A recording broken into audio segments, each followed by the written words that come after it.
Hi, I'm Jacqui Tricarico, Senior Correspondent for One-on-One. And joining us now is Carol Losos, who is the Executive Director of an incredible nonprofit located in Newark called GlassRoots. It's so great to have you with us, Carol.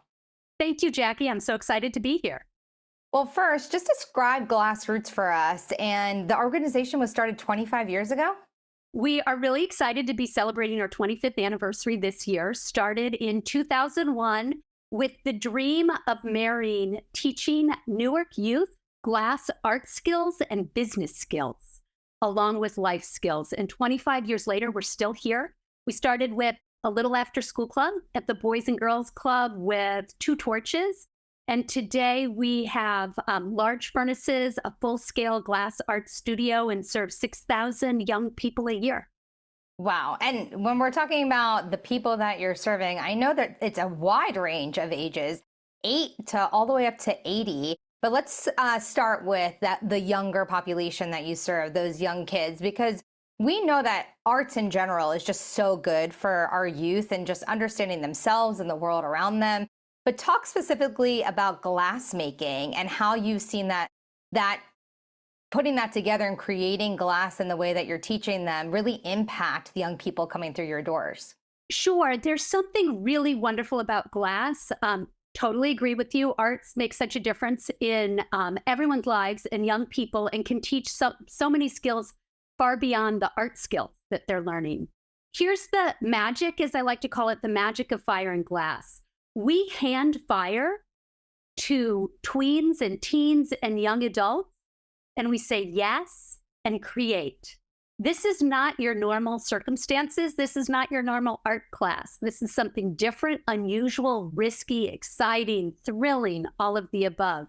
And through it, young people learn teamwork, they learn resilience, they learn problem solving, they learn creativity, and they learn, yes, I can do this. And it's really this just tremendous mix of adding fire to it. I think what we all know also in today's world, we all know glass breaks, right? I drop a drinking glass to my kitchen floor, it's going to shatter. So it's something we all understand. And so one of the really powerful things we teach, I don't want to call it failure, we teach resilience. We teach young people that after something breaks, you go back, you try again, you figure out what was wrong, and they innately understand that. They see their teachers doing it. And it's just a really powerful tool that teaching glass allows us to share with our young people. I imagine teaching vulnerability too sounds like a big part of it. It does. Yeah. And the when you said the safety or the risk factor, I imagine for me, if I came into your studio, I would be probably a little intimidated, and I'm, an older person, be intimidated by the machinery and the heat and the glass. I think I would be intimidated. Are people coming in initially intimidated, and how do you work with them to get them over that initial fear of touching the equipment and working with the equipment? Sure. Of course you're intimidated, and you really should be, right? Because we're talking about standing in front of a furnace that is set to 2,000 degrees of heat. That's the temperature at which glass exists in a molten state. We are naturally intimidated, and that's not the 10-year-old is intimidated, the 80-year-old is intimidated, and everybody in between. So first, what we do is we acknowledge that straight up with everyone. Yes, you're going to be afraid. And secondly, you can do it. We're by your side, and we are going to safely instruct you and show you how you can gather the glass and not burn your hands, how you can shape it and not burn your arms. We're just going to guide you and be with you along the way. And fairly quickly, really, almost everyone gets over that fear. That's just so empowering for everybody, and so very important for our young people.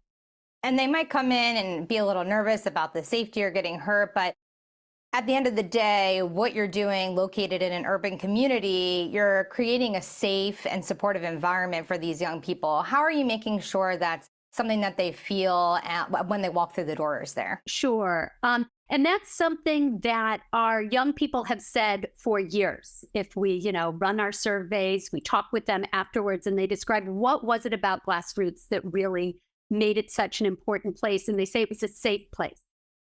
And that's through our staff. I'm just going to have to say that we employ an amazing group of artists who they all have the title teaching artists because that's the core of what we do.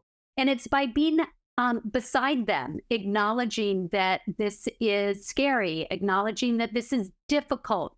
Listening is, of course, really big. And I think it's also because it is a little bit risky and it's new to everybody that people, your colleagues don't come in with the expertise, so that it's this understanding you can be vulnerable and everybody kind of starts at the same place that allows young people to become comfortable. All of that's true. I guess I'm going to repeat, at the end of the day, it's the staff here that create a sense of a safe place for our young people from Newark. Yeah, that's amazing. And in terms of the space, there is a new space opening. Tell us about that and the move that's happening. Sure. It has been, so we've been in downtown Newark for 25 years. And it's been a dream of GlassRoots for the past 10 to move to a bigger space so that we could reach more people with more programs, more opportunities, and more in-depth programs as well. It's taken us a little while to get there, to find the space, to raise the funds, and all of the above. But we're just about to move into a space that's twice our size. So we're going from 5,000 to 10,000 square feet. It is being entirely built out for GlassRoots. So every space has in mind a glass blowing studio, a flame shop, a place where you can make mosaics and stained glass. It's all designed for us.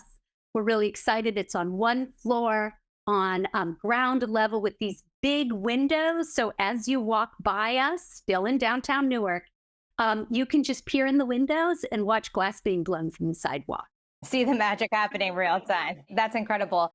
And finally, real quick, we know nonprofits, the way that we continue to operate, and especially after 25 years, is through the support of the business community, other nonprofits. How important has that support been in Newark for you and the organization?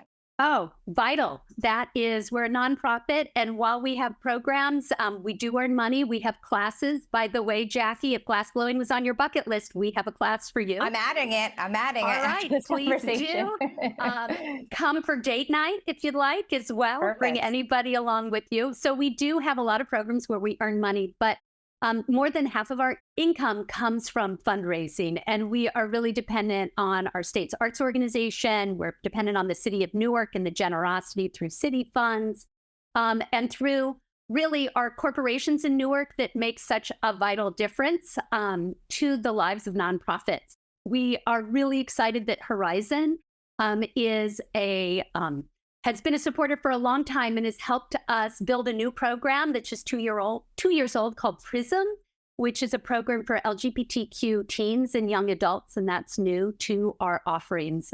Thanks to Horizon, Prudential, we can go down the list, and also our local nonprofits like the Victoria Foundation as well. That's incredible. And I cannot wait to come down and check out your new location on Bleecker Street later this summer. Thank you so much, Carol, for joining us and giving us more insight about this incredible organization. Thank you. Thank you, Jacqui.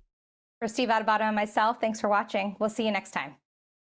One-on-One with Steve Adubato is a production of the Caucus Educational Corporation. Funding has been provided by EJI Excellence in Medicine Awards, a New Jersey Health Foundation program. Horizon Blue Cross Blue Shield of New Jersey. The Turrell Fund, a foundation serving children. Rutgers University, Newark. The Burke Foundation, Newark Board of Education, PSEG Foundation, the New Jersey Economic Development Authority, and by the Fidelco Group. Promotional support provided by NJ.com and by bestofNJ.com. At the Turrell Fund, we know that all New Jersey families deserve access to affordable, high-quality childcare. Early childhood education supports healthy brain development and provides essential support to power the economy, enabling parents to work, businesses to operate, and communities to thrive. The Turrell Fund is proud to be part of Start Strong NJ, a statewide initiative to put affordable, high-quality childcare within reach of all New Jersey families. Learn more at turrellfund.org and startstrongnj.org.